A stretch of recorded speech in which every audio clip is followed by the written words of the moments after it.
If you grew up near the Appalachian Mountains, you already know.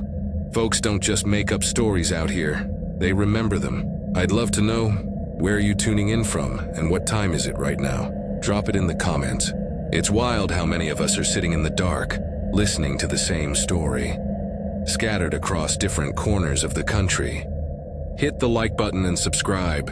It helps more people find their way into these woods. Whether they should or not, let's start. It's been nearly 7 years since that night, and I still get the urge to keep my mouth shut whenever someone brings up ghost stories. Not because I'm worried people won't believe me, I've stopped caring about that, but because every time I let myself think about what happened, it feels like I'm loosening the lid on something better left sealed. Like by remembering it, I'm reminding it of me too. Back then, I wasn't the kind of person who sought out the uncanny. I was 29, recently divorced, and working as a substitute teacher in a dull Appalachian town called Pine Ridge. The job wasn't much, and the empty apartment after school felt worse. So, on weekends, I started hiking the less traveled trails, convincing myself I was doing it for exercise. Really? I think I was trying to get lost somewhere new instead of circling the same stale thoughts. One Saturday, a local hardware store clerk named Miles told me about an old mining road off the east side of the Blue Ridge that wasn't on maps anymore. He said if I followed it far enough, I'd find the ruins of a company homestead, the kind of place miners used to build when they didn't trust their bosses and wanted their families close to the shafts. I don't know why I believed him, but something about his delivery, flat, as if warning me rather than inviting me, stuck. Maybe that's why I went. Maybe it was the loneliness too. I borrowed my uncle's truck, threw in a thermos of coffee, a flashlight, and a notebook I sometimes scribbled in, and set out late in the afternoon. The paved road thinned into gravel, then into cracked dirt where weeds curled through the ruts. The woods here grew tight enough that the sun struggled to break through, and the air smelled heavy, like wet bark. I kept going until the truck felt like it was crawling through a tunnel of branches. When I finally spotted the turnoff, it was little more than 2 rotted fence posts leaning like broken teeth. A scrap of rusted metal dangled from one of them, etched faintly with the letters MC, maybe mining company. I parked and walked the rest of the way. The path twisted downhill in slow, uneven switchbacks. Every now and then, I'd see old tire marks in the mud, as if something heavy had been dragged through. The strangest part was the silence. Birds had been calling near the truck, but here, the deeper I walked, the quieter it got. Not peaceful quiet, but the kind that presses against your eardrums. I don't know how long I walked before I saw it. A roofline half swallowed by trees. I expected a collapsed shack or office trailer, but instead I found a tall, narrow house wedged into the hillside.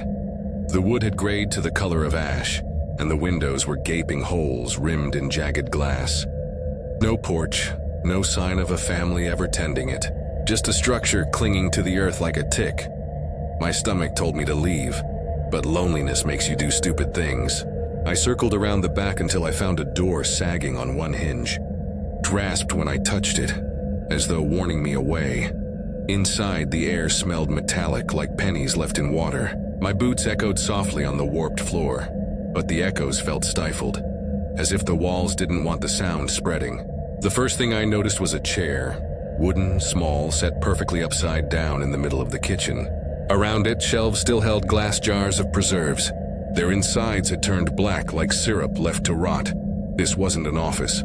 This had been someone's home. I wandered from room to room. A rust-stained sink, counters dusted with moss, wallpaper curling like old scabs. I thought about writing in my notebook, but the pen felt ridiculous in that place, like I was a child trying to describe a nightmare. The stairs were narrow, tucked into a corner. As I climbed, I heard a faint tapping above me. 3 knocks. Not the erratic scurry of a raccoon or bird. This was spaced, deliberate. I froze halfway up, whispering, "Hello?" No answer, just silence that seemed heavier than before. Against every sane instinct, I kept climbing. The upstairs hallway was low-ceilinged, with 3 doors cracked open like mouths. I checked the first, empty. Just dust so thick my footprints vanished as quickly as I made them. The second, A bathroom, tub half full of murky water that shimmered as if disturbed moments earlier. My skin prickled. The last door was already ajar. I nudged it wider with the edge of my boot.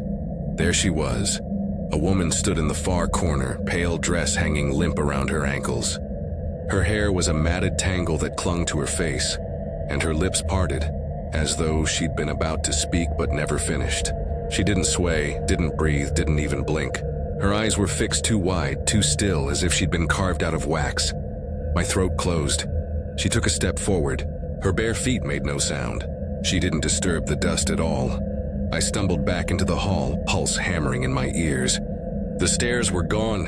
Where they had been was now only wall. Rough, splintered, seamless, as though the staircase had never existed. Behind me, the house creaked. The hallway stretched, groaning as if the wood itself were alive, pulling longer like elastic. A fourth door appeared where there had been none. It opened on its own. Inside was a spiral staircase made of stone, descending into blackness. The walls glistened as though damp, carved with strange ridges. Against every instinct, I felt pulled toward it, as though gravity itself had shifted. I don't remember choosing to move, but suddenly I was descending. The steps were slick under my boots, the air thick with the smell of wet earth and copper. When I brushed the wall, it pulsed faintly beneath my palm. I lost count after 50 steps. My flashlight flickered, threatening to die. Finally, the stairs opened into a circular chamber carved from rock. Symbols covered the walls, spirals, branching antlers, jagged lines that seemed to writhe if I looked too long. In the center sat a chair. Not wooden this time. This one was made of bones lashed together with strips of something leathery. The woman was there too, though she looked different now. Her skin had dried, her eyes sunk deep, but her mouth gaped impossibly wide. The sound she made wasn't noise. It was pressure, a scream that shook my body from the inside out. My ears rang, my knees buckled, my flashlight burst in my hand. Then blackness. I woke in the cab of the truck. Morning light streamed through the windshield. My thermos sat untouched beside me, still warm. The fuel gauge read full, though I'd driven nearly 40 miles to get there. For a moment I thought I'd dreamed it all. But when I glanced down, the inside of my palm was bruised in the shape of ridges. The same ridges that had pulsed in the stone wall. I never went back to that hardware store. Never saw Miles again either. And sometimes when I'm half asleep, I hear faint knocking above me. Slow, deliberate, as if reminding me the stairs are still waiting. I wasn't a thrill seeker when this all started. I wasn't even brave. At 26, I'd just burned out on my job as a line cook in Asheville, broke my lease and told myself I'd take a season off to figure things out. That was the lie I used.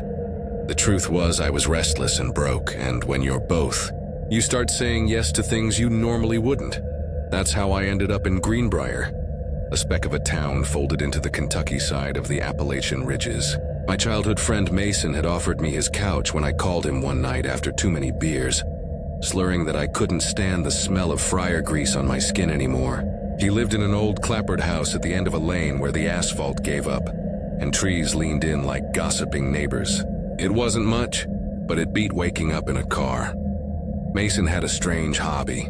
He collected stories the way other people collected coins or baseball cards.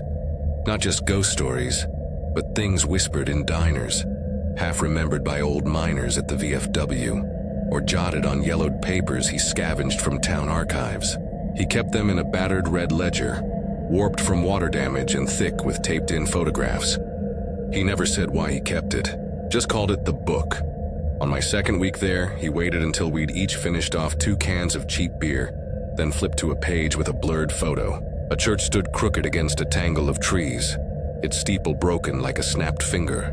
The caption underneath was written in his cramped handwriting, "The pastor who walked away." "You ever hear about the Ashwood Chapel?"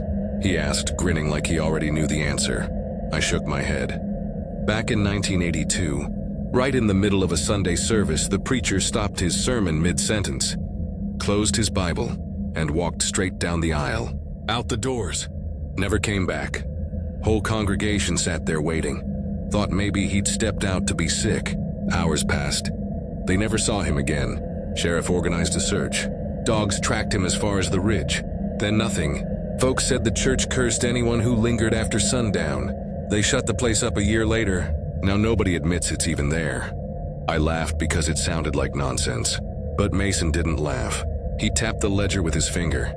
I found the path, he said. Normally, I'd have shrugged him off, but something in me, maybe boredom, maybe that quiet dread of being directionless, pushed me to say yes. The next night, we loaded his dented pickup with 2 flashlights, bolt cutters, a crowbar, and a thermos of coffee. He also slipped a hunting knife onto his belt. He didn't comment, and I didn't ask.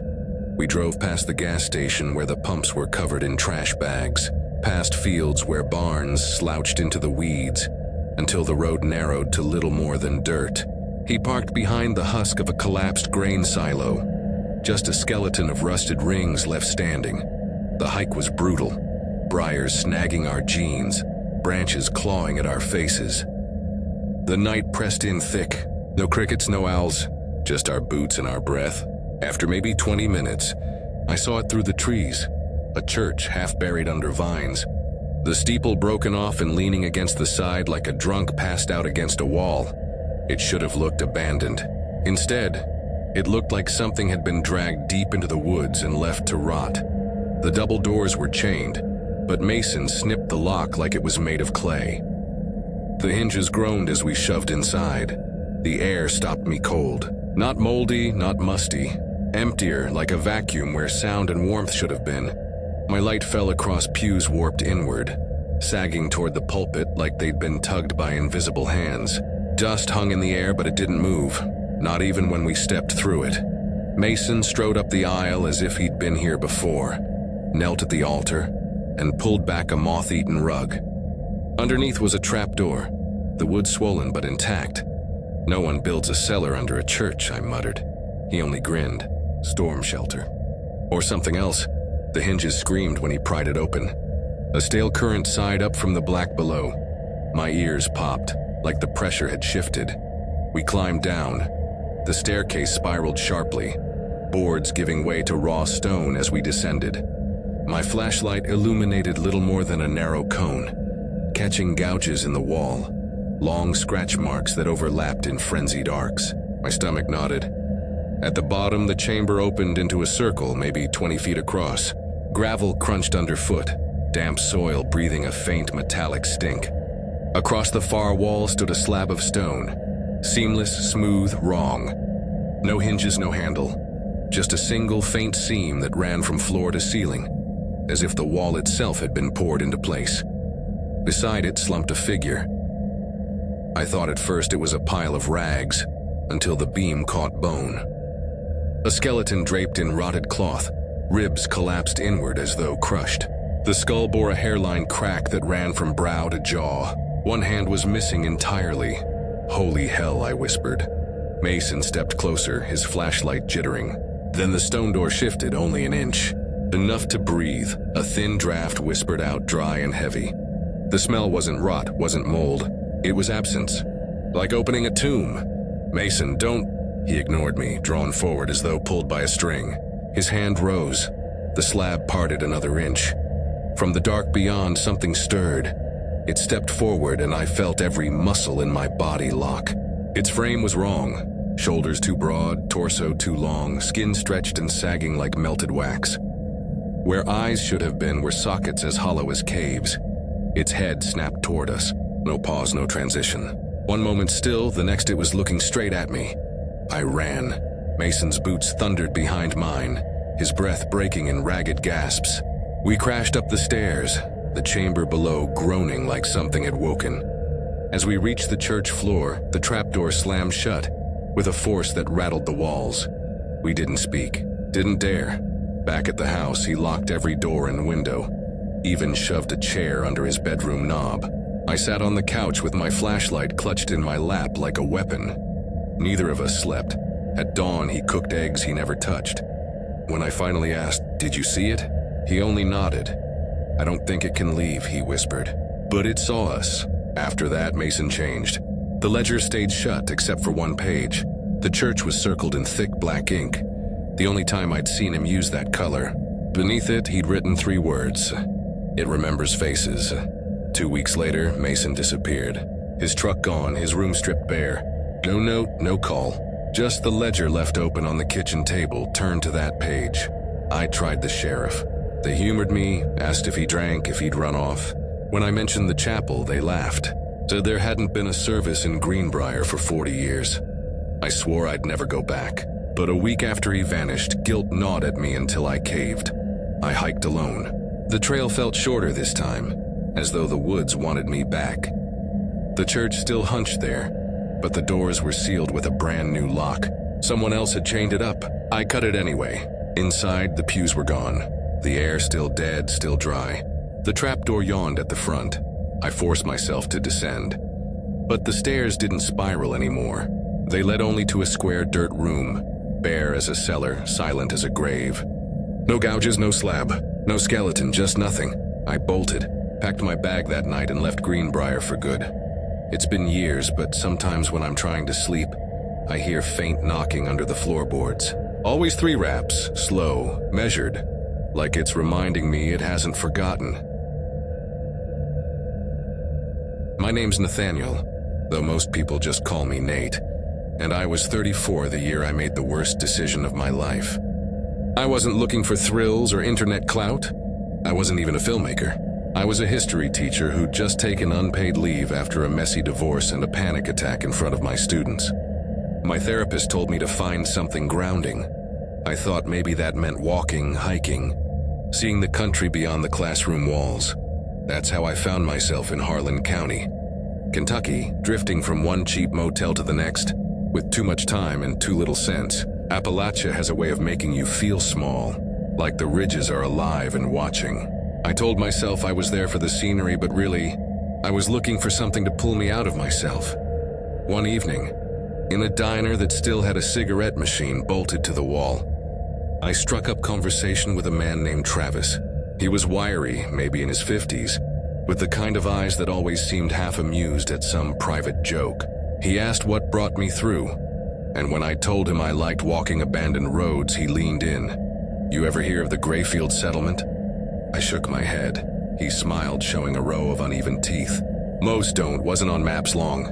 Folks say it was built by coalmen who didn't trust the company store.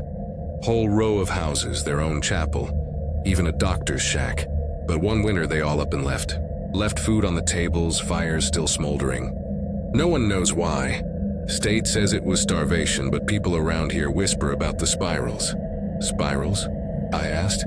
"Burned into trees, carved in floors, even drawn on skin. You go out there, you'll see. Not a place you ought to visit alone." He scribbled directions on a napkin anyway. I should have laughed it off, but I tucked it into my jacket pocket like a talisman. A week later, on a gray Friday when the mountains looked smudged into the clouds, I decided to go. The road narrowed until it was little more than a scar of gravel. My GPS died. The motel's weak Wi-Fi had left the napkin as my only guide.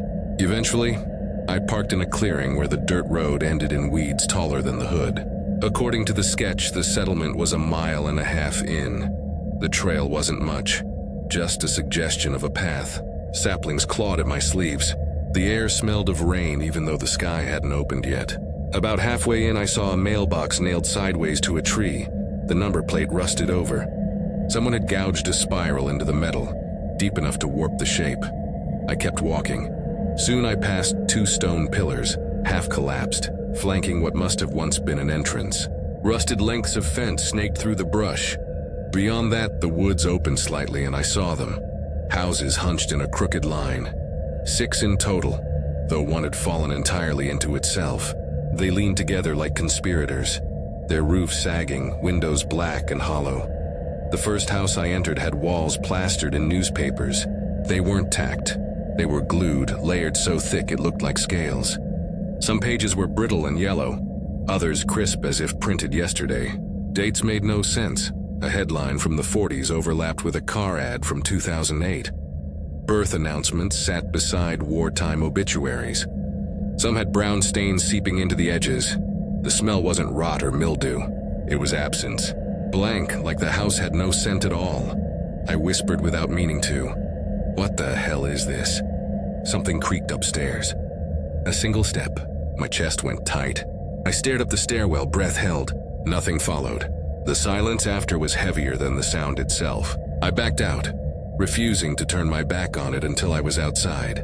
The second house was a single room. In the center, carved into the floorboards, was a spiral, shallow at the edges, deep at the middle, cut until the wood splintered. It reminded me of a whirlpool dragging everything down. No tools in sight, just the shape itself, waiting. The third house was worse. Spirals again, but drawn this time. White chalk in some places, dark brown in others, smeared into the grain.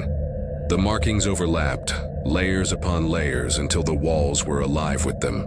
My skin prickled. I killed the camera on my phone. Some things didn't need to be remembered. The fourth house had boards nailed across its windows. When I pried the door open, the air inside hit me with a metallic tang, sharp like a mouthful of pennies. There was a staircase, but it went down, not up. The only basement I'd seen. I hesitated at the top. My flashlight's beam showed slick steps vanishing into the earth. Something faint glimmered below, reflecting the light. I told myself it was just a broken sink, maybe glass. My boots carried me downward anyway. Halfway down, my foot slipped and I crashed to the bottom. Pain shot through my shoulder, but I scrambled up fast. My light swept across the basement and froze. At the center stood a mirror, full length with an ornate wooden frame. No dust, no cracks, polished as though someone had wiped it moments before. I raised my light and saw movement in the reflection. Someone stood behind me. I whirled around. Nothing. Just the bare walls. My pulse rattled my ribs. I turned back to the glass. He was still there, a man. Shirtless, skin pale and waxy, eyes stretched too wide. His mouth hung open like he'd been about to speak and forgot how. He didn't move, didn't blink, but his eyes weren't fixed on the mirror. They were locked on me. I edged sideways, desperate to break the angle. His image didn't shift. He stayed center, his gaze tracking me no matter where I moved. Then his lips twitched, the faintest suggestion of a smile. My throat closed. He blinked once. I bolted. My boots pounded the steps, slipping on damp wood. My breath tore at my lungs. I didn't stop until I burst through the doorway into the clearing, trees clawing at my arms as I ran. I didn't look back. I couldn't. By the time I reached my car, my hands shook so badly I fumbled the keys twice. When the engine finally roared, I gunned it, bouncing down the rutted road until the gravel gave way to pavement. Only then did I breathe. I should have stopped there. I should have driven out of Kentucky and never looked back. But something about the way that man's eyes followed me, not from the glass, but from beyond it, lodged in my brain like a splinter. That night in the motel, I finally looked at the footage on my phone. Most of it was shaky, breathless, barely visible in the dark. But when the lens caught the mirror, the image was clear. Too clear. The man's face filled the frame, his eyes shining like wet glass, and then he lifted his hand, slow, deliberate. Palm pressed to the glass as if pressing to my screen. The video cut there. I deleted it immediately, but deleting didn't feel like enough. For weeks after, I kept catching glimpses of pale skin in the corner of mirrors, bathroom, car, even the warped glass of a storefront window. Always just far enough behind me to make me doubt, always staring. I moved out of Appalachia, back to the flatlands where trees don't huddle so close. I teach again. I try to keep my days predictable, but I've covered every mirror in my house with sheets. It doesn't matter. Some nights when the air turns still, I hear 3 faint taps against the glass. Slow, patient, waiting. I wasn't a kid when it happened, though I sometimes tell myself I was just to make it sting less. I was 28, too old to be wandering ruins, too young to think about how easily the mountains can swallow people whole. My name's Daniel, and back then I was working odd jobs in Tennessee, stocking shelves, changing oil, whatever paid enough for rent on a crumbling duplex. Nights were long and my head was restless. That's when I started getting into forgotten places. It wasn't about fame or clicks. I didn't film. I didn't even take pictures half the time. I just went where nobody else bothered to go. Shuttered post offices, caved-in barns, a schoolhouse that still smelled faintly of chalk after 30 years. Standing in those places felt like listening to ghosts without them saying a word. I told myself it was harmless. Then I met Jonah. I knew him from the feed store I worked at part-time. He was a wiry guy in his late 30s with restless eyes, the sort of man who had too much to say, but never in the right order. One evening, as we loaded bags of seed into his truck, he asked if I ever walked the forgotten paths. I thought he meant trails. He didn't. He showed me an old survey map stained with coffee rings. The ink had almost vanished. Near the edge, circled in red, was a place labeled Ashridge Hollow. Jonah leaned in, his voice low. Company town, cold days. Supposedly burned out in the late 70s, but they say the fire wasn't natural. Folks around here whisper the ground itself sank. They left everything where it sat, houses, store, chapel. Only place they cleared was the road leading in. Like they didn't want anyone stumbling back. Why? I asked. He smiled in a way that made me wish I hadn't. Because of the gatherings, and the thing they called the Hollow Man. I told him I didn't believe in ghost stories. He just laughed, a dry sound like gravel. Belief doesn't matter out there.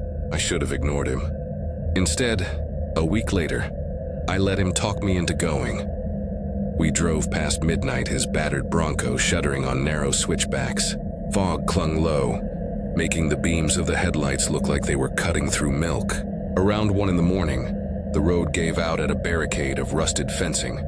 Jonah killed the engine and said, "Trails this way." If trail meant a mess of deer paths and ankle-deep leaves, sure. My boots sank into damp earth, and the forest pressed in tight. No owls, no crickets, not even wind. Just the crunch of our steps and my own pulse. After 20 minutes, I saw shapes through the trees. Leaning roofs, collapsed chimneys, skeletons of porches bowing toward the ground. Ashridge Hollow. The first house we entered smelled faintly metallic, like wet pennies. My light swept across a child's crib, its mattress rotted away. On the peeling wallpaper above, dozens of small handprints stained the walls. They climbed upward, smeared across the ceiling, as though children had walked along it. The floor had no dust disturbed. Paint, I whispered. Jonah shook his head. His face was pale in the glow of the flashlight. Grease, always was. We left without speaking. Another house sagged so low the door frame had bent into a trapezoid. Inside, the floor had been carved. Not random graffiti. Patterns, deliberate spirals etched until the wood splintered. Some were shallow, others gouged inches deep. In the center of the room, the spiral cut clear through, exposing raw earth below. Looks like it kept going down, Jonah muttered. He didn't kneel closer, and neither did I. When we reached the general store, shelves still stood, though the roof was half gone. Rusted cans lined one aisle, labels bled away by time. I lifted one and found, etched faintly into the metal, another spiral, dozens of them. But it was the chapel that froze me. It hunched at the hollow's center, taller than the other buildings, though the steeple was warped backward as if yanked by invisible hands. The doors were shut, swollen by rain, but not locked. Jonah pushed, and they opened with a groan that rolled down my spine. Inside, pews sagged toward the altar in unnatural unison, like they'd all been pulled forward at once. My light caught shapes seated on them. At first I thought they were mannequins. Then one twitched its head slow, like rust grinding. The figures wore rough cloth, burlap maybe, their faces drooping as if the skin had been stretched too thin. Hell no, I breathed. A glow flared at the altar. Orange, like fire, but without smoke or heat. It pulsed, casting shadows that stretched and bent wrong. One of the seated figures lifted its arm, stiff, jerky. We ran, branches clawed at my arms. My pack snagged on something sharp, splitting open. My flashlight bounced into the dirt. Jonah screamed at me to leave it, but instinct made me grab it anyway. Behind us, the chapel door slammed like thunder. We crashed through the hollow and into the woods. But the trail was gone. Not overgrown, gone. The forest was seamless, no boot prints, no snapped branches. We stumbled blind, guided only by panic. Every few minutes I swore I heard breathing behind us, deep and wrong, out of sync with our own. After what felt like hours, faint lights flickered ahead. Relief hit me like adrenaline. I thought it was the road. It wasn't. 8 lanterns hung in a perfect circle from crooked poles. Inside that ring, the ground gaped open into a pit, its edges raw as though torn apart. Figures in hooded robes moved around it, their voices humming low, vibrating in my ribs. Jonah shoved me flat behind a log. "Don't move," he hissed. One of the figures reached into the pit and pulled something out. It was alive. Barely. The thing twitched in the lantern glow. Pinkish flesh. Slick. With arms too long for its frame and a head swollen like it didn't fit its body. Its eyes bulged, cloudy and wet. Another figure cradled it gently, rocking as if it were a newborn. I clamped a hand over my mouth to keep from gagging. Jonah's eyes were wide, locked on the scene. The humming deepened, a vibration that made the trees quiver. Then the thing in the robed figure's arms lifted its head. Its cloudy eyes snapped toward us. We bolted. Branches whipped my face. Roots clawed my boots. I don't remember the path, only the burning in my lungs. Somehow, impossibly, we spilled out onto asphalt. I collapsed, sobbing, unable to stand. A truck's headlights washed over me. Brakes screeched. A driver leaned out, shouting, asking if we were hurt. When I looked around, Jonah was gone. I never saw him again. No calls, no messages. When I asked at the feed store a month later, they said they didn't know anyone by that name. Only one thing proved to me I hadn't lost my mind. My flashlight, cracked but intact, still had footage saved from when it fell. I couldn't watch it for weeks.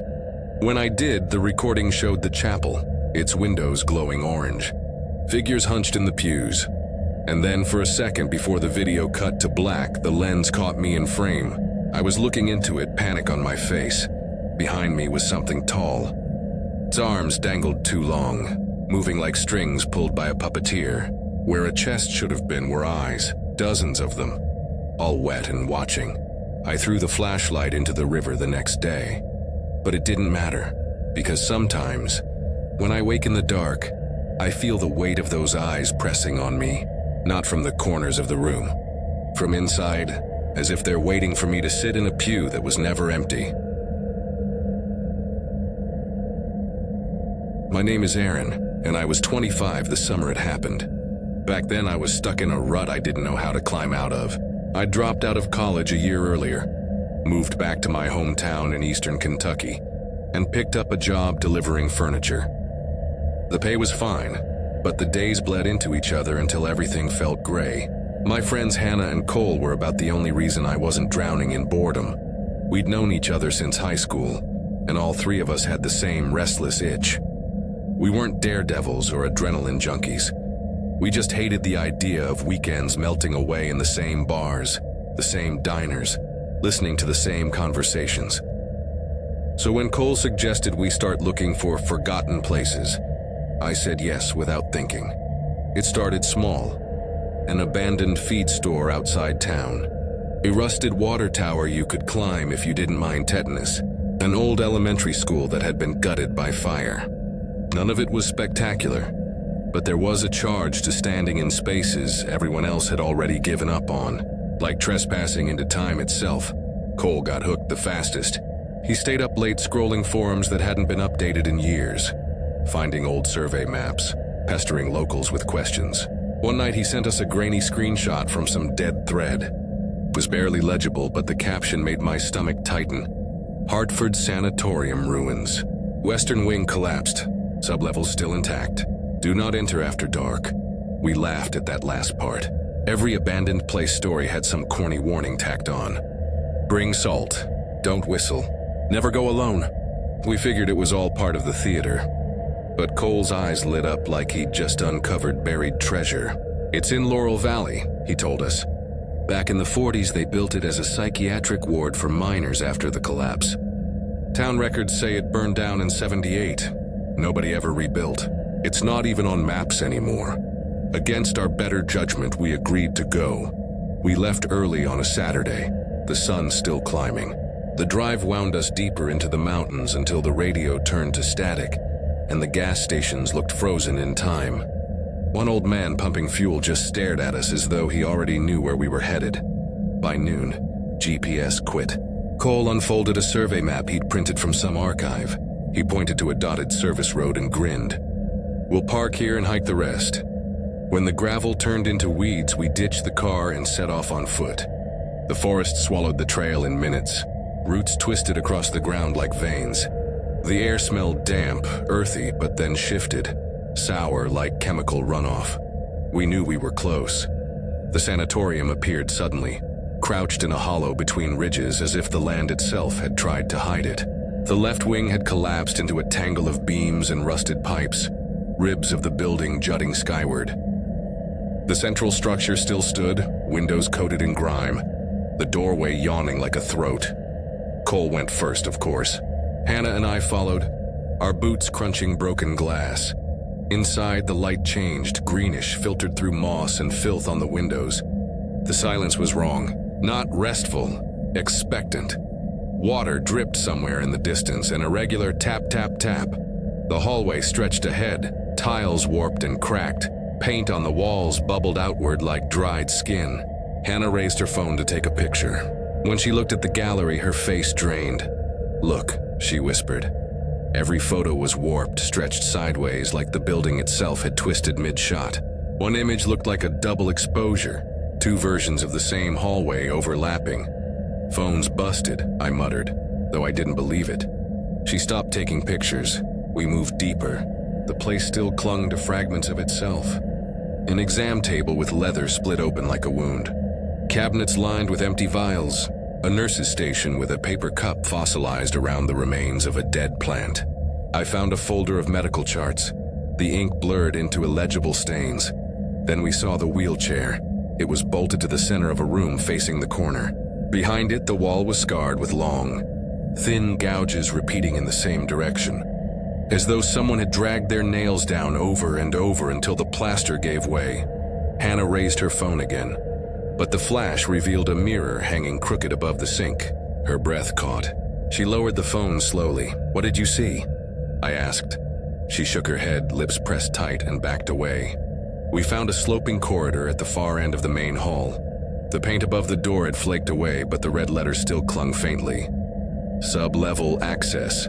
Staff only." "I'm not going," Hannah said immediately. "Not down there." Cole had already slipped through. We waited. 15 minutes, then 20. Hannah paced, muttering curses. Her phone kept restarting itself every few minutes, the screen flashing to black. The signal had long since vanished. Finally, I couldn't take it. I called down the stairwell. "Cole?" A voice echoed back, not his. Not quite. It said help, but the word was off, as though shaped by someone who didn't know what it meant. Hannah grabbed my arm. "That's not him." Then another voice whispered directly behind us, "Urgent mail." We spun. Empty hall. I was shaking when we finally descended. The air smelled of rust and mold, walls sweating with moisture. Pipes hung low, forcing us to crouch. The hall forked. We chose left, calling his name. That's when we found him. He stood in a windowless room facing the wall, perfectly still. "Cole?" He turned slow, too slow, his eyes wide, his mouth slack. His voice was flat, brittle. "I saw them." "Who?" He swallowed. "Crawling." But their feet were on backwards. My stomach lurched. We pulled him toward the hall. Behind us, something scraped the concrete, metal against stone. We didn't look back. At the stairwell, Cole whispered, "Don't run." His voice shook. We obeyed, walking fast but deliberate. Every step an act of will. Upstairs, the silence felt heavier, like the building itself was holding its breath. We pushed through the loading dock and stumbled into the light. None of us spoke until we reached the car. My hands shook so badly I dropped the keys twice before the engine caught. We drove miles before anyone said a word. There were drawings, Cole muttered finally. "On the wall down there." "What kind?" I asked. "Handprints," he whispered. "Small, too small. Hundreds of them." We never went exploring again. Hannah deleted every photo from her phone. I didn't argue. A week later, she called me in the middle of the night. She'd been digging through county archives, trying to confirm Hartford Sanatorium had even existed. Nothing. No construction permits, no closure reports. She did find something else, though. A missing person report from 1977. A maintenance worker named Elias Crow disappeared during an inspection near Laurel Valley. Last seen near a hospital service trail. No body ever recovered. Then she sent me a photo. It was the mirror shot she'd sworn she deleted. She must have found it buried in her cloud backup. She told me not to brighten it. I did anyway. There we were, Hannah, Cole, and me. And just over my shoulder, blurred but unmistakable, was another face. its mouth gaped wide, but where its eyes should have been were two more mouths, stretching open, frozen mid-scream. I was 27 the first time I hiked into the ridges of eastern Kentucky, with more curiosity than caution. I wasn't a thrill seeker, and I never thought of myself as a ghost hunter, but I had been chasing forgotten places for years. My fascination wasn't with danger, it was with silence. Abandoned houses, collapsed schoolhouses, lonely barns sagging under the weight of rot. They all whispered the same thing. Somebody once called this home. They left in a rush or maybe just never came back. I wasn't doing it for clicks or clout. I wasn't even much of a photographer. I worked as a survey assistant for an environmental research firm, and on weekends I liked to wander with a small pack and a notebook. I wrote more than I filmed. Words made the emptiness feel heavier. Most of my finds were ordinary. Peeling wallpaper, rusted toys, rotted curtains still hanging limp across shattered windows.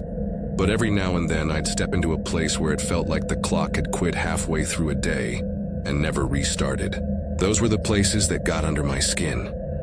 I'd been staying near Pikeville for a short contract job. The assignment ended sooner than expected, leaving me with 3 empty days and no plan. My motel room smelled like bleach and mildew. The bed creaked if I shifted my weight an inch. I pulled out my laptop and went scrolling through a couple of obscure forums where other wanderers traded rumors. Most threads were stale, coordinates already posted years ago, nothing left to find. Then one line caught my eye. It wasn't even a proper post, just a comment buried in the middle of a conversation from nearly a decade ago. Half a day southeast of Black Laurel Gap, no GPS. Don't look for it if you're alone. No photos, no details, just a warning. Normally that kind of vagueness made me roll my eyes, but Black Laurel Gap was barely 40 minutes from me. I wasn't traveling with anyone anyway. Something about the bluntness of the warning hooked me. The next morning I printed an old forestry map I found in a university archive and traced out where the gap used to be a marked crossing. I packed light, water, flashlight, a spare battery pack, my field notebook. My boss would have killed me if she knew I was wandering out without cell service. But I told myself it was just another harmless exploration. The drive there was punishing. Asphalt crumbled into gravel, gravel into dirt, and then even the dirt road seemed to try to push me back with overgrowth. Tree limbs scraped along my car, and the air grew damp and heavy the deeper I went. By the time I parked near what looked like an abandoned fire road, I had already lost my signal. The trail itself was barely a trail, just a crease in the underbrush, as though deer or something larger had worn it down. I checked the compass, shouldered my pack, and started walking. The forest was dense but quiet, too quiet. Usually you hear cicadas, woodpeckers, even the groan of branches. That morning, nothing. After about 2 hours, I found something that didn't belong. A low archway built from stone, cracked down the middle, leaning at a dangerous angle. The moss swallowed most of its surface, but you could still see carved letters across the top. They spelled Ashwick where they had once. Someone had chiseled ragged lines through the last half of the word. The scratches were so deep they looked violent. Past the archway, the air shifted. The wood smelled sour, like metal left out in the rain. The path widened and then spilled into a clearing. That's when I saw it, a town, or what had been one, not big. Maybe a dozen buildings in total, all slouched low against the ground, their shingles buried under moss and sagging rot. But there was something strange about it. Abandoned places always bear scars, broken glass, beer cans, graffiti. This didn't. Every structure looked deserted but untouched, like people had left yesterday and no one else had dared step inside since. I ducked into the nearest house. Dust coated everything in a thin, even layer, except the bolts locking the doors from the inside. The metal wasn't shiny, but it wasn't dulled either. Somebody had fastened them long after the rest of the house had begun to rot. The second house made me pause longer. Its interior walls were scored with crude carvings. Circles split by vertical lines, triangles with dots pressed into their centers. Faces, maybe, though twisted into O-shaped mouths and X's for eyes. The cuts weren't shallow scratches. They were gouged into the wood like whoever made them wanted the shapes to bleed. I nearly dropped my notebook when I noticed a mattress standing against the far wall. I could have sworn it wasn't there when I entered. The air smelled faintly of mildew and something else. Burnt wax. My heart hammered, and I left without finishing my notes. At the center of town sat a well, wide, ringed with smooth stones worn from years of handling. But none of the homes or shops faced it. Every doorway and every window turned away, as if the entire settlement had been designed to avoid looking at it. I bent over the edge and tossed in a pebble. I counted. No sound came back, just silence that seemed to climb out of the dark and press against my ears. My throat dried. I lifted the camera to zoom into the black, but the shadows inside shifted. Not like water, not like anything I recognized. I left the well alone and moved toward the church at the far end. Its doors were bound with chain.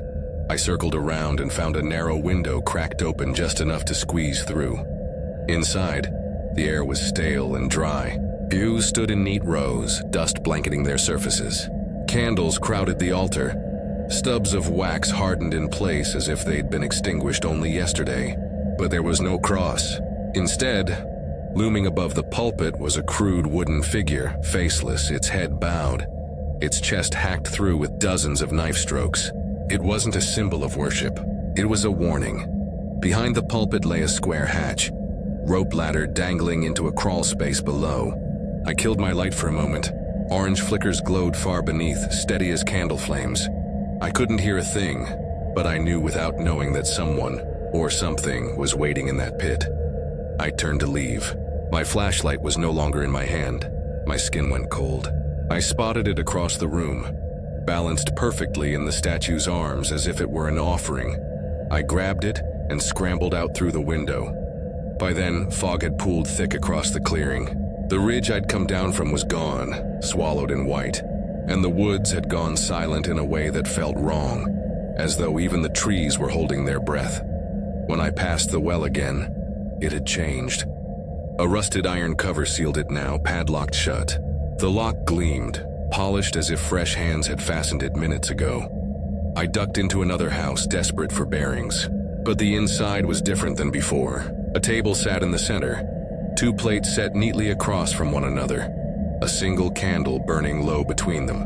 Another house held rows of chairs aligned toward a bare wall, and hanging from a single nail was a child's shoe, small and worn. The air shifted behind me. I heard footsteps, but the house had no second floor. I ran. The fog twisted everything out of shape, and when I stumbled back into the church clearing, my chest seized. The statue was gone.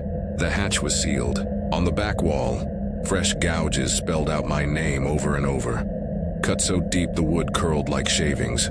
Every house around me now flickered with candlelight. Shadows swayed in the windows. Thin, towering shapes, a door swung open. Something stepped out. It wore my pack, my jacket, my face. Only its eyes betrayed it, black and liquid, like ink spilling out of its sockets. It smiled, raised one finger, and pointed behind me. The well yawned open again. The statue was back beside it, arms lifted high. Impaled in its chest was my notebook, pages fluttering as though in a wind I couldn't feel. I bolted for the ridge. Branches clawed my skin, tore my clothes. I didn't stop. When I broke through the tree line, my car sat waiting, engine humming, driver's door ajar. My backpack rested on the passenger seat. A child's shoe dangled from the zipper pull, neatly double-knotted. I drove without stopping, not once checking the mirror. I've searched for Ashwick since that day. Old maps, county records, mining reports, nothing. No town by that name ever stood in those hills. But I know what I saw, and sometimes when the night is quiet enough, I swear I still hear the echo of a pebble falling down a well that never ends. I was 32 the first time I heard about Briar Hollow, and I wish I had laughed it off like I did with most backwoods legends. I wasn't a YouTuber or some thrill-seeking ghost hunter. I was a history graduate who had burned out of academia after years of unpaid research assistant gigs. My passion had always been local folklore, but instead of sitting behind a desk, I started hiking to find what was left of those forgotten places. Not for clicks, not for clout, just to feel the weight of what time erases.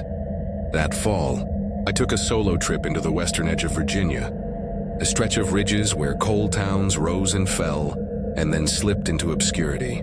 Old mining camps, company-built homes, schoolhouses left to rot. They fascinated me more than museums ever could. My plan was simple: hike, take notes, snap a few reference photos, and maybe draft an article later that I could pitch to a regional history journal. I had a list of places pulled from old county maps. Most were predictable: collapsed barns, vine-choked shacks. But then, in a roadside diner just outside of Harlan County, an old man at the counter noticed my camera gear. His skin looked paper-thin, veins tracing blue lines beneath. He gave a grunt when I told him I was documenting lost towns. Then he said in the slow drawl of someone not used to being interrupted, "If you go poking down past Laurel Fork, don't step into Briar Hollow." That place was meant to sink into the earth. I thought he was spinning a yarn. I asked where it was. He didn't answer right away. His eyes fixed on the salt shaker like he was trying to decide whether the words were worth releasing. Then he muttered, "There's a house with a red porch. Don't open the door. Whatever you hear, don't." It clung to me like a burr. I looked it up that night in the motel. Nothing. No records, no coordinates, no ghost stories on the usual forums. Just silence, which, in my line of obsession, was a louder invitation than anything else. 2 days later, I left paved roads behind and followed an unmarked track that wound down into a thicket of rhododendron. The drive nearly tore up my undercarriage, stones punching the tires, branches dragging across the windshield. Eventually, the road pinched into nothing but a gap between trees. I left the car there, checked the compass, and started on foot. The trail wasn't really a trail. It was a tunnel of brush, mud slick underfoot, roots curling like snakes waiting to catch my ankles. Once I stumbled across a rusted lunch pail wedged under a log, its handle bent, the initials ER barely visible on the lid. That unsettled me more than bones or ruins might have. People leave trash everywhere, but this had been placed. Another mile down, the woods thinned and I saw rooftops. Briar Hollow wasn't large. Maybe 10 structures, slumped in a hollow as if the trees themselves had been leaning inward, waiting to smother it. 3 had collapsed entirely, but the rest stood in strange silence. No broken glass, no beer cans, no graffiti. It looked less abandoned and more ignored, like the forest had forgotten how to claim it. The strangest part was the orientation. All the houses faced away from the center clearing. Their porches turned toward the trees, their windows shuttered against whatever sat in the middle. And in that middle stood a well, broad, ringed with pale stones worn slick. Its mouth gaped, uncovered. I approached one of the cabins. The boards moaned but held under my weight.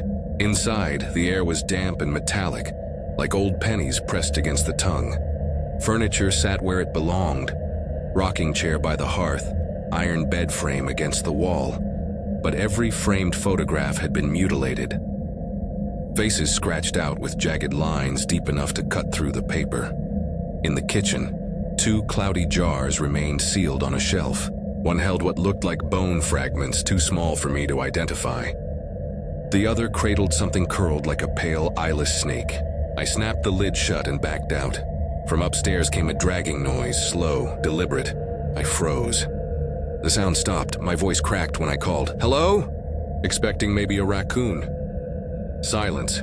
I climbed halfway up the stairs, flashlight trembling in my hand. A thud landed overhead, like something heavy dropped onto the floorboards.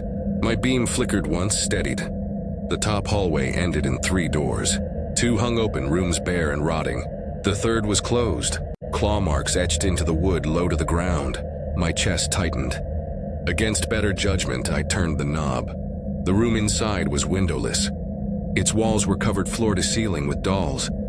Not scattered, arranged, each one staring toward the center where a stained mattress lay on the ground. Ropes lashed to each corner, tied through the floorboards as though the mattress had once been pinned down.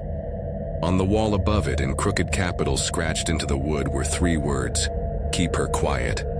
My stomach lurched. My flashlight's battery icon blinked red. I stepped back, shut the door, and nearly tripped over a warped mirror in the hallway. Its glass was cloudy, but clear enough for me to see my reflection. Except one doll's head in the reflection had turned slightly toward me. I didn't wait to check which, I ran. Down the stairs, across the warped floorboards, out the front door. The porch shrieked under my boots. I didn't look back. I reached the tree line, chest heaving, and then the porch groaned behind me. I didn't turn. I sprinted through the brush, lungs burning, until I saw my car. My hands shook so badly I dropped the keys twice before jamming them into the ignition. But as the engine roared, my headlights caught something at the edge of the clearing. A figure. Thin, barefoot, skin pale as candle wax. Its eyes too wide, too far apart. It didn't move. I slammed the car into gear and tore down the path, hitting every rut, scraping the undercarriage until I burst onto pavement again. I didn't stop until I reached the interstate. That night in the motel, I sat staring at my camera. My instincts screamed to delete everything. But curiosity won. I replayed the footage from that upstairs room. Frame by frame, I slowed the clip. In the mirror, over my shoulder, a figure crouched against the wall. Not me, not the dolls. Something taller, head cocked, mouth stretched into a smile far too wide. The footage cut off there, battery dead. I haven't uploaded or written about Briar Hollow since. But sometimes, when I lie awake at night, I hear a faint dragging above my ceiling, slow, deliberate, and I wonder if whatever was meant to be kept quiet in that hollow finally followed me home. I was 26 when I made the mistake of following my cousin Mason into the interior ridges of Nicholas County, West Virginia. Mason had a habit of dragging me into half-baked adventures. When we were kids, it was sneaking into drainage tunnels. In high school, it was breaking into the shuttered skating rink. By our 20s, he'd shifted his obsession toward dead towns, the kind that appear in half a sentence on a forgotten message board and then vanish like a rumor. This one was called Ashford Hollow. He found the reference on an old paranormal forum that hadn't been updated since MySpace was still alive. A user named NightWhisper73 had left a single post in 2008. Ashford Hollow, 6 homes and a chapel. No one left after 74, don't open the cellar. No photos, no coordinates, just the name and that warning. Normally I would have laughed it off, but Mason lived for this kind of thing. He swore it lined up with a mining camp he'd seen on a 1960s topo map. A settlement that never made it past a decade before closing. He spent a week cross-checking maps and PDFs from the State Historical Society until he convinced himself he knew where the trail started. He convinced me to come along with the promise that we'd be in and out in a day. We packed light. Mason brought his old Canon DSLR with 3 memory cards and a brand new tripod. I carried most of the practical stuff. Water, a first aid kit, a mag light, and my father's hunting knife. More for comfort than anything else. Mason, in his usual paranoia, brought a hand axe for snakes or psychos. We left my car at a gravel pull-off near the Gauley River and started up what used to be a logging road. Cell service died before we even shouldered our packs. The first 2 miles were easy, muddy but walkable. A gradual incline through tight stands of oak. But the farther we went, the more the forest pressed in, branches clawing at our jackets, roots rising up like snares. At one point, Mason pointed out a rusted wheelbarrow abandoned in the brush, half swallowed by vines. We joked about it belonging to some ghostly coal miner, but the laughter didn't carry. By late afternoon, we crested a low ridge and the trees opened into a clearing. That's when we saw it. 6 houses in a crooked line, paint peeled down to gray boards, porches buckled, roofs sagging like tired shoulders. Trees had grown tight against the walls, branches weaving into siding, roots curling around stone foundations. It didn't look abandoned so much as strangled. Hell yes, Mason muttered, raising his camera. We started at the nearest house. The door hung by one hinge, whining when I pushed it open. Inside, the air smelled faintly sweet, like fruit left too long in a drawer. Wallpaper had sloughed off in long curls. A mold-stained couch slumped beneath a cracked window. By the door, a tiny denim jacket still hung from a hook. It was a child's size, with iron-on rocket ships and faded cartoon bears stitched at the elbows. The fabric hadn't rotted away like you'd expect after 50 years. Looked recent. Mason crouched, beckoning me. Look at this. In the dust, clear as ink, were footprints, bare, small. They led across the kitchen's warped linoleum to the pantry door. There were no prints coming back. Raccoon, I whispered, though even I didn't believe it. The prints were too neat. Human. We didn't open the pantry. The second house sagged hard to one side, rain having chewed through the roof beams. The kitchen reeked of mildew. On the table, warped and stuck together by humidity, lay an open family Bible. The pages had fused into solid blocks, but you could still make out the faint imprint of ink. Mason snapped a photo. I drifted through the side room and noticed something strange. 3 clocks in 3 different spots. One above the mantel, one on a dresser, one nailed to the hallway wall. Every single one was frozen at 2:46. No way that's coincidence, Mason said. The third house was empty. Not just abandoned, emptied. No furniture, no curtains, not even dust on the floorboards. The wood looked swept, almost polished, like someone had cleaned it recently. The fourth house had a nursery. A crib lay on its side in the corner. One railing splintered. Scratches marred the floor as if something heavy had been dragged in frantic jerks. A yellowed mobile still hung above, motionless despite the draft slipping through a cracked window. We didn't linger. The fifth house was the worst. The sink brimmed with insects. Dead beetles, crickets, moths all funneled into the drain as if poured there. The stench was like rotten leaves, earthy and sour. Mason gagged and didn't even raise his camera. The sixth house stopped us cold. Unlike the others, its door was secured with a thick chain and padlock. No windows broken. No gaps in the siding. Completely sealed. Why this one? Mason asked, tugging at the chain. It rattled but didn't give. We moved on. The chapel sat behind the row of houses tucked against the tree line. A squat one-room building with faded white paint. 10 pews, a pulpit, and a plain wooden cross nailed above it. Sunlight filtered through fractured, stained glass, painting faint, broken colors across the dust. For the first time since we arrived, the air was utterly still. No bird calls, no bugs, just silence. Behind the pulpit, Mason spotted a square cut into the floor. Together we pried it open. A rough ladder led into a crawl space. I went first. The change was immediate. The air was colder, denser, pressing against my lungs. Dirt walls closed in on either side. Joist sagged low above my head. Mason dropped down after me, his flashlight beam jittering. At the far end, rough shelves had been nailed into the beams. Dozens of jars lined them, each one glass, each one filled with soil. On the surface of every jar, a name had been scratched into the glass by hand. Crooked and uneven. I read the nearest one aloud without thinking. Jonas Ward. Another said Clara Boone. Another, Ezekiel Mars. The names clawed at some half-memory in my brain, like I'd seen them in a genealogy book or cemetery index. Mason raised his camera. That's when we heard it. Footsteps above us. Slow, heavy, crossing from left to right. We killed our lights, crouching in the dark, holding our breath. The weight shifted across the floorboards, paused, then stilled. After 2 endless minutes, we scrambled out. The church looked the same. Doors shut, pews empty. Except for one detail, the jars. Every single one had been moved. They now sat neatly in the pews, rows facing the pulpit like parishioners awaiting a sermon. Neither of us spoke. We backed out, step by step, until we were outside. By then, dusk had crawled over the hollow. Neither of us wanted to risk the woods in darkness, so we decided to sleep in the Jeep. Mason flipped through, his camera as we lay in the front. "Seats, check this out," he whispered. He showed me the frame he'd taken of a jar marked Jonas Ward, but the jar wasn't there anymore in the shot. Not blurry, not erased, absent, like the lens had refused to capture it. Sometime after midnight, Mason shook me awake. "Outside," he hissed. I sat up. In front of the Jeep, someone, or something, had arranged stones into a perfect circle 8 feet across. In the center lay a rabbit, its legs bent outward, broken and arranged like points of a compass. No blood, no bite marks. Just snapped. We grabbed our gear and drove. We didn't stop until we hit a gas station nearly 40 miles away. The fluorescent lights buzzing overhead felt like salvation.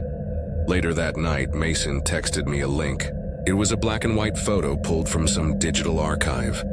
A group of children stood barefoot in front of that same chapel. Their faces had been violently scratched out except one, a boy clutching a glass jar to his chest. His face was untouched, his gaze locked on the camera, but his eyes seemed focused far past it, focused on us. An hour later, my phone buzzed. Same photo, no contact name, just 6 numbers in place of a sender. I blocked it. Factory reset the phone. 3 days later, Mason disappeared. I drove to his apartment, his shoes still by the door, keys hanging on their hook, his wallet untouched, but his camera bag sat on the couch.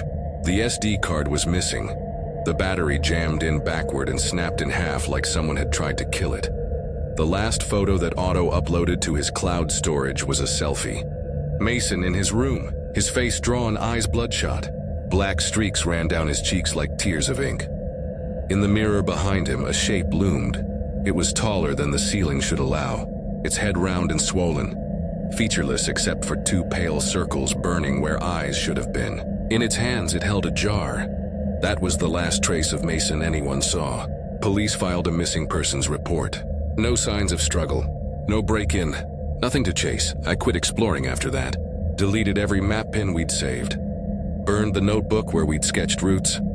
But some nights I wake up at exactly 2:46. No sound, no dream. Just awake, heart racing, like someone tapped me on the shoulder. My phone glows on the nightstand. No messages, no calls. Once I found dust on the floorboards disturbed by small, bare footprints. They vanished as I blinked. I don't go near Nicholas County anymore. And I don't say the names on those jars out loud, because I think they were never names of the dead. They were names waiting to be filled. I wasn't the type to go poking around in rotting buildings. Not until my last year of college. I was 24, studying sociology at Marshall University, and already tired of the lectures and term papers that felt like rewrites of rewrites. What hooked me wasn't danger or ghosts. It was my friend Caleb. He was a film student with the kind of restless energy that made you feel like you were missing out if you didn't follow. Caleb was always chasing atmosphere, places he could film that had texture, as he called it. The trouble started when he showed me a grainy photo late one Thursday afternoon. It was of a squat brick structure half buried in brush, its windows black, its doorway sunk like a mouth in the hillside. "Old reformatory," he said, tapping the image on his cracked laptop screen. "Eastern Kentucky. Closed in 61 after a fire. No one ever tore it down. Want to help me scout it?" I told him no at first, but the next evening, after a long week of classes, I gave in. I told myself it was for research, that I could turn it into a paper about decay, abandonment, or the way forgotten towns cling to folklore. But the truth was simpler. I didn't want to be left out. We packed light but careful. 2 flashlights each, a portable charger, bottled water, protein bars, my Leatherman, his camera rig, and a crank radio Caleb always carried, swearing that sometimes the static tells you things. He smiled when he said it, but never explained. We left campus just before dusk, driving through back roads that folded in on themselves.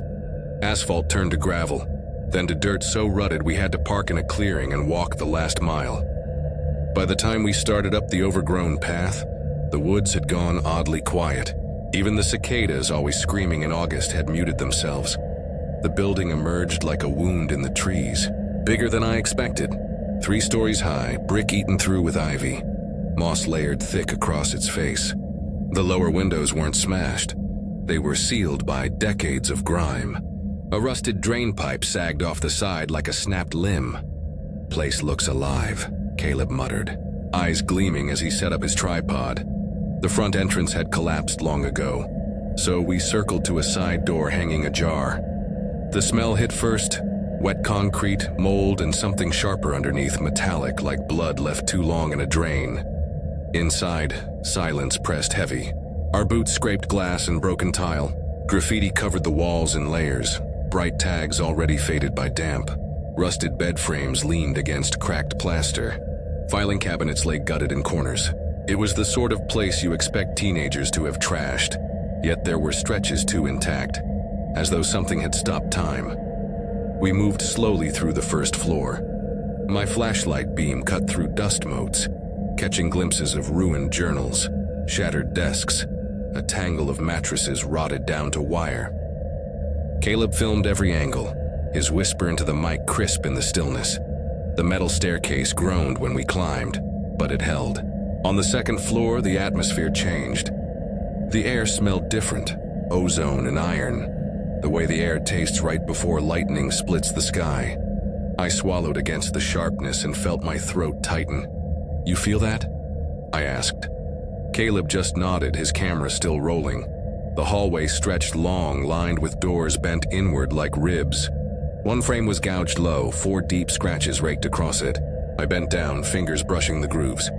They were clean, no rot, no dust softened into the edges. "Animal?" I asked. "Too even," Caleb said. That was cut. We pushed deeper. One room held a pair of metal cots bolted to the floor, their mattresses shredded to ribbons, yet the frames themselves gleamed like new steel. No rust, no dust. I reached out. The metal was cold, slick, as if it had just been manufactured. I pulled my hand back fast, then our lights went out, both beams blinked and died. I slapped mine, twisted the switch, nothing. Caleb's camera screen blacked. In the dark, he cranked his radio. At first, only static. Then something threaded through. High-pitched, fast, garbled like a voice played backward. But it carried rhythm like speech. My skin prickled. He killed the radio. That's when we heard it. Footsteps. Slow. Heavy. Directly below us. My chest tightened. "Basement," I whispered. Caleb didn't answer. He was already moving, camera rig clutched like a weapon. We found the stairwell at the far end of the corridor. A door swollen with water damage gave under Caleb's kick, revealing concrete steps descending into fog. My flashlight flickered back to life, weak but steady enough to guide us down. The air grew colder with each step. The walls changed from rough brick to smooth, polished concrete, the kind you'd expect in a bunker. Not a juvenile facility. The floor sloped gradually, pulling us deeper underground. The smell shifted too. Mud. Yes, but under it a thick, iron tang that clung to the back of my tongue. At the bottom stretched a hallway with narrow cells on either side, each door fitted with a slit. I peered into the first. Empty. The second the same. The third cell was different. A mattress lay collapsed in the center. Its stuffing bulged like a swollen belly. Dark in the middle as though damp. But as I watched, the center rose, fell, rose again like something breathing beneath it. Caleb hissed, "Something's in there." I grabbed his sleeve. "We're leaving." The mattress shifted. Not up, not sideways. It slid toward the door, scraping slow. My chest clenched. Then limbs spilled from beneath. Too many, joints bent wrong, elbows folding like hinges backward. The skin looked melted, pale and slick, draped over bone that didn't align. It didn't crawl. It pressed itself upright against the wall, inching toward the door. My voice snagged in my throat. I pulled Caleb and we bolted. The sound followed. Wet, scraping, a cadence like a body dragged but faster, closer. We tore back up the stairs. At the landing, Caleb slipped. I yanked him by the backpack strap, nearly losing my footing. But we stumbled forward together. The hallway twisted as we ran. It shouldn't have been that long, but it stretched. Door frames repeating like a looping film. My lungs burned, every step slower, as though the floor itself resisted.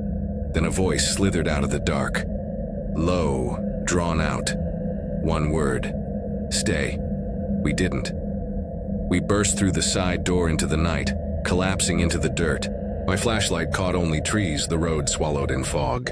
Behind us, the building loomed, but I swear its windows weren't empty anymore.